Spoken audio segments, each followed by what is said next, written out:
एक बार पुनः आप सभी का स्वागत। संस्कृत की गिनती भागे। आज हम लोग संस्कृत गिनती के साथ उपस्थित हुए हैं। इसके पहले वर्ण विचार, प्रत्याहार और वर्ण विचार प्रत्याहार के बाद हमने देखा कि प्रयत्न क्या होते हैं, कौन सा प्रयत्न कैसे बोलते हैं, कहाँ स्वर बोला जाता है, कहाँ व्यंजन बोला जाता है, इसकी बात हो चुकी है। अब सीधे हम लोग लौटते हैं संस्कृत की गिनती से। इससे एक या दो प्रश्न आते हैं। तो गिनती का आज हम केवल भाग 1 लेके आए हैं। अगर ये यूं कह दें, हम केवल परिचय लेके आए हैं। इसका आज हम केवल परिचय करेंगे कि संस्कृत गिनती क्या होती है, कैसे कैसे करते हैं। तो आइए सीधे हम लोग टॉपिक की तरफ पहुंचते हैं। संस्कृत गिनती में देखिए, इसमें एक होता है अंका नाम वामतो गति। अंका नाम वामतो गति, वामतो गति। इसका मतलब समझिए, अगर संस्कृत की भाषा ना समझ में आ रही है तो इतना जानिए, जब हम गिनती बनाते हैं कोई भी, जैसे मान लीजिए हमको 25 बनाना है, तो हम ये कहते हैं कि भाई ये देखिए इकाई है और इसको कहते हैं ये देखिए दहाई है। हम इकाई और दहाई पर लेके चलते हैं तो हमारी गिनती तैयार होती है। लेकिन यहाँ क्या कह रहा है, संस्कृत में अंका नाम मतलब अंकों की, वामतो मतलब बाएं से, गति मतलब गति होती है। जो संस्कृत की गिनती होती है वामतो होती है, उल्टी होती है। मतलब ये इकाई मतलब इधर चली आएगी, मतलब पहले इकाई होगी फिर आपकी दहाई होगी। यही इसका मतलब है अंका नाम वामतो गति। जो संस्कृत में अंकों की गति होती है वो बाएं से होती है। मतलब और समान गिनती हम गिनती को सीखेंगे।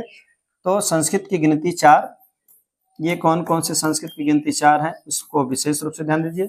संस्कृत की 4 गिनती, ये याद रखना है। इसके बाद हम लोग नेक्स्ट वीडियो में इसकी और बात करेंगे। 4 गिनती में देखिए क्या क्या है।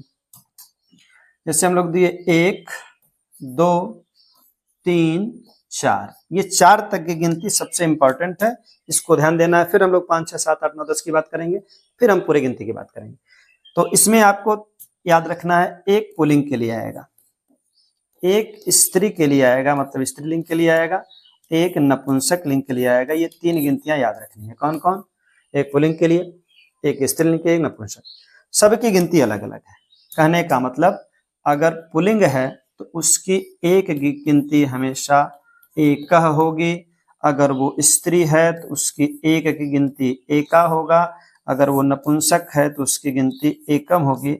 इसकी बात हम बताएंगे प्रयोग के साथ, कब इसका प्रयोग होगा। लेकिन अभी जानिए, एक की संस्कृत अगर है तो इन्हीं तीनों में से एक होगा।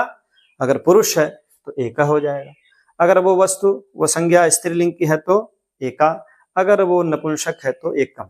जैसे हमारे पास ये लेखनी है, तो यह अगर इसकी बात होगी, अगर संस्कृत में इसको बोलना होगा तो हम क्या लिखेंगे? एकह लिख नहीं सकते, एका लिख नहीं सकते। इसका मतलब इसके लिए एकम आएगा। फल है, एक फल की बात करेंगे तो वहां भी क्या आएगा? एकम ही आएगा। अब आ जाइए 2 की बात करें। अब पुल्लिंग में 2 के लिए द्वौ का प्रयोग होगा।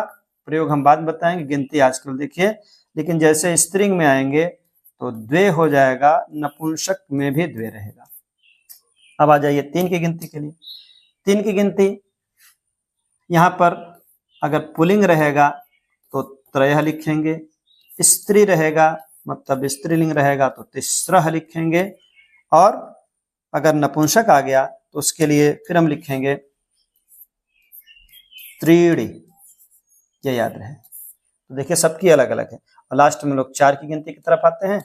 4 देखिए क्या है, 4 के लिए पुल्लिंग में है तो चत्वारः लिखेंगे। अगर वो 4 हैं और पुल्लिंग है तो चत्वारः, 4 हैं स्त्री हैं तो चतस्रः। ये याद रखिएगा, अभी हम टिक भी बता रहे हैं।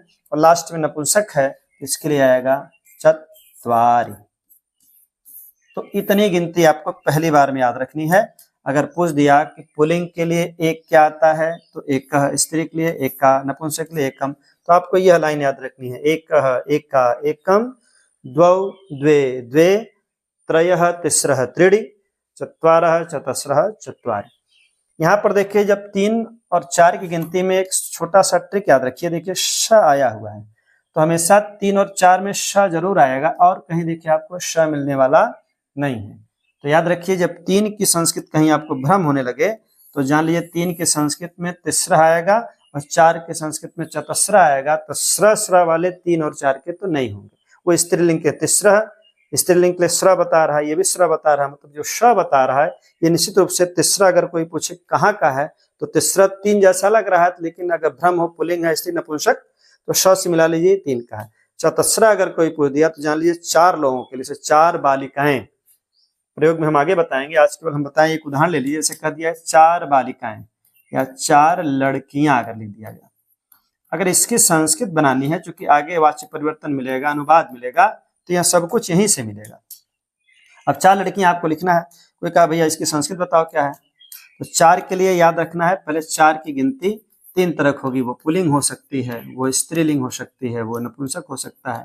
तो यहाँ जिसमें एकदम स्पष्ट है कि लड़कियां स्त्रीलिंग, तो हमको चार के लिए सतर्क होना, चार वही संस्कृत लगानी है जो चार के लिए आया है।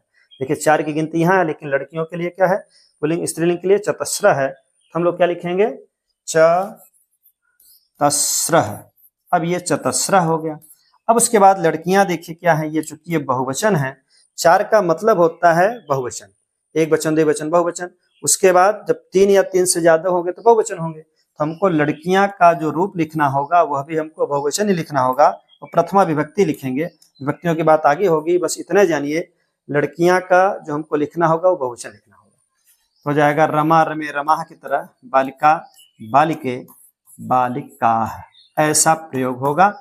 अगर कह दिया गया जैसे तीन फल, अब यहाँ पहले बात को ध्यान देना होगा, हमको तीन की संस्कृत के लिए आना पड़ेगा।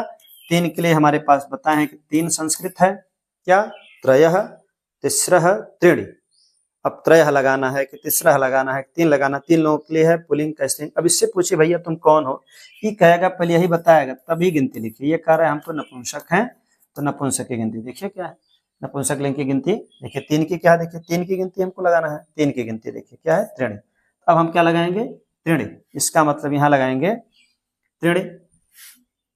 अब हो जाएगा ये त्रीणि, मात्रा भी ध्यान दीजिएगा कैसे छोटी कैसे बड़ी, इस पर ही भ्रम हो जाता है, छोटी बड़ी हो जाएगा।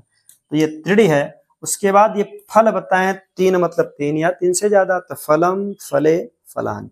ये प्रयोग हम आपको आगे बताएंगे, केवल आज हम इतना दिखाना चाह रहे थे कि आपको अगर जो नहीं यह नियम समझेगा वो लिख देगा त्रीणि फलम या त्रय फलम, तो भ्रम होगा। तो आज केवल इतना ही हम लोग सीखे हैं कि जो संस्कृत में गिनतियां होती हैं वो वामतो गता होती हैं, उनकी उल्टे गिनती होती है, मतलब पहले इकाई लिखते हैं फिर दहाई लिखते हैं।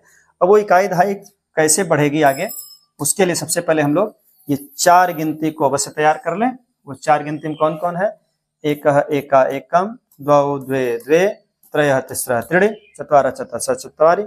आज के लिए सिर्फ इतना ही, मिलते हैं नेक्स्ट वीडियो में, फिर हम लोग 5 6 7 8 9 10 की बात करेंगे और गिनती को सीखेंगे। बड़ी आसान गिनती है, देखते रहिए बेसिक लर्निंग टू एडवांस। सभी को धन्यवाद।